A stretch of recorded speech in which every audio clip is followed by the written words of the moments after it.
India news Gujarat અને હું છું આપની સાથે કોમલ અગ્રવાલ। શરૂઆત કરી મહત્વના સમાચારોથી। વડોદરાની વાત કરવામાં આવે તો આજવા રોડ વિસ્તારમાં આવેલા એકતાનગર પાસે પાલિકા દ્વારા વસરાદી કાંસ માટે ખાડા ખેદીને રાખવામાં આવ્યા હતા, તો ગત રાત્રે તેના આસપાસ રમતા બાળકો પૈકી 2 તેમાં ખાબક્યા હતા।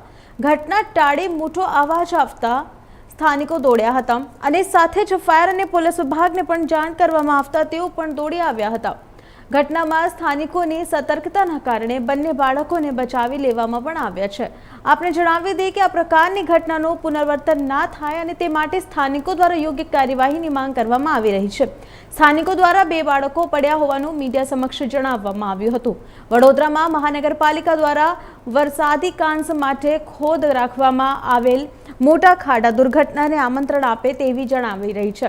તો ગત રાત્રે શહેરના આજવા રોડ પર આવેલ એકતાનગરમાં પાલિકા ખાડામાં બાળક ખાબકતા લોકોના જીવ તળાવે ચોંટ્યા હતા। તો આ ઘટના સમયે મોટો અવાજ આવતા સ્થાનિકો દોડી આવ્યા હતા અને ખાબકેલા બાળકોને બચાવી લેવામાં આવ્યા।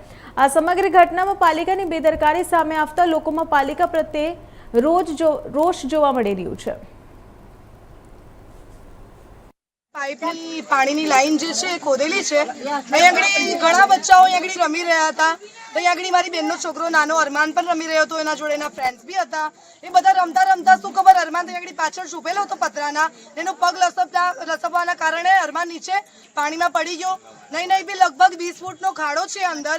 જેવું ખબર પડી એવું છોકરા અંદર કૂદ્યા અને છોકરા અરમાનને કાઢ્યું। હવે શંકા છે અમારા છોકરાઓને કે અંદર અરમાનના જોડે એક છોકરો પણ હતો એવું, પણ ફાયર બ્રિગેડ અમારા છોકરાઓ જોયું છે પણ કોઈ દેખાયું નથી હજુ સુધી અંદર। પણ અમે સરકારને આ જ માંગ કરીએ છીએ ને વડોદરા મહાનગરપાલિકાને કે જલ્દથી જલ્દ આ ખાડાનું નિકાલ લાવો તમે, ને ના થઈ રહ્યું હોય તમારી તો બાઉન્ડ્રી બનાવો, કેમ કે છોકરાઓ અમારા રિસ્ક છે। અહીંયા આગળ છોકરાઓ આખો દિવસ અહીંયા જ રમે છે। પ્લીઝ તમને વિનંતી છે કે આ બનાવ બીજી વાર ના બને એ કારણે તમે સખ્ત પગલાં ભરો આગળ કાર્યવાહી કરો। શાની કામગીરી ચાલી રહી છે? આ પાણીની પાઇપલાઇન છે। કેટલા ટાઈમથી ચાલી રહી છે? ઘણા ટાઈમથી ચાલી રહી છે, પણ હમણાં વરસાદ પડવાના કારણે કામ બંધ છે હમણાં। પણ કશું વાંધો નહીં, એનાથી અમને કોઈ પ્રોબ્લેમ નથી। બસ અમારું એ જ કારણ છે, કહેવાનું કારણ છે કે તમે બાઉન્ડ્રી બનાવો કે અમારા છોકરાઓને કોઈ પણ રિસ્ક ના રહે। તો હજુ એક છોકરો પડી ગયો છે? હા, એવું અમને હજુ બી શંકા છે કે હજુ એક છોકરો પડ્યો છે અંદર। ફાયરની ગાડી આવી? હા, અમે ફાયરની ગાડીને ફોન કર્યું, એના પહેલા તો અમારા મેલાના છોકરાઓ એમને બચાવી લીધા છે। ફાયરની ગાડી ક્યાં છે? ફાયરની ગાડી બહાર છે, કેમ કે અંદર આવવાનો રસ્તો જ નથી, કેમ કે એકતાનગર આગળ પણ રસ્તો બંધ છે, આ બાજુ બી બંધ છે। એકતાનગરમાં અંદર આવવાનો કોઈ રસ્તો જ છે નહીં। ઇમરજન્સી કોઈ ઘટના બને, આગ લાગે તો મોટું વ્હીકલ કેવી રીતના આવે? આવી જ ના શકીએ ને, કેમ કે રસ્તો જ નથી અંદર આવવાનો। આવી જ ના શકીએ, કેમ કે જ્યાં સુધી માણસ મરી જાય કે કોઈ મોટી અનહોની થઈ જાય ત્યાં સુધી કોઈ ગાડી અંદર આવી જ ના શકે।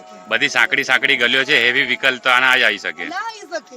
જી તમારું નામ? તમે આયા છો, તમે જોયા હશે, કેમ કે રસ્તો જ નથી આવવાનો અંદર। જી તમારું નામ? सनम शेख। हम सब बाहर 3 जन हम बैठे थे यहाँ, ये जैसी पानी की आवाज आई ना ऐसे हम सब भगे। क्या पड़ा देखा तो ये छोकरा अंदर झपके मारा था। अब इसको निकालने के बाद भी झपकारे हुए अंदर, तो फिर हमने बुमा बुम करी ना, ऐसे इसका बाप अंदर कूदा ने फिर छोकरे को काढ़ा बाहर। ये तो हम कामों पे जाते हैं इसके लिए, कभी कोई बच्चा गिर मिर जाए, ध्यान हो ना हो तो हम घर में हो, कोई का बच्चा मर जाए तो इसकी जिम्मेदारी किसकी? कितने साल का लड़का था? ये तो 7 साल का है गिरा ये। कितनी देर बाद निकला? ये तो खासी देर बाद निकला। कितना ढूंढा अंदर पानी में नीचे। किसने निकाला? इसका 4-5 छोकरे थे, 4-5 छोकरों ने कूदिया मारी। जब ये तो अच्छा के मोहल्ले में छोकरे है तो लेकिन कोई का बच्चा मारा जाए तो छोकरा निकल गया बाद उसके बाद